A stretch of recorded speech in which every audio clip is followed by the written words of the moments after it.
বিএনপির ৪৬তম প্রতিষ্ঠাবার্ষিকী আজ। সারা দেশ জুড়ে নানা আয়োজনে পালন বিএনপির ৪৬তম প্রতিষ্ঠাবার্ষিকী।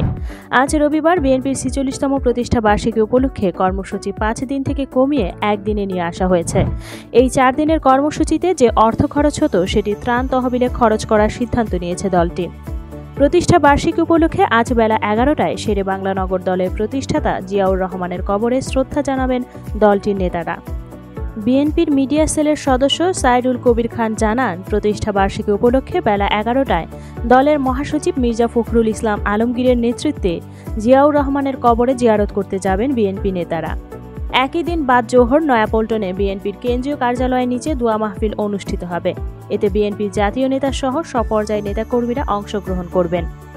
উল্লেখ্য, ১৯৭৮ সালের ১ সেপ্টেম্বর সাবেক রাষ্ট্রপতি জিয়াউর রহমান বাংলাদেশি জাতীয়তাবাদ ও ১৯ দফা কর্মসূচির ভিত্তিতে বহুদলীয় গণতন্ত্র ও মৌলিক অধিকার প্রতিষ্ঠার মাধ্যমে ন্যায় বিচার ভিত্তিক সমাজ প্রতিষ্ঠার লক্ষ্যে বিএনপি গঠন করেন। বর্তমানে তার স্ত্রী খালেদা জিয়া চেয়ারপারসন এবং ছেলে তারেক রহমান ভারপ্রাপ্ত চেয়ারম্যানের দায়িত্বে রয়েছেন।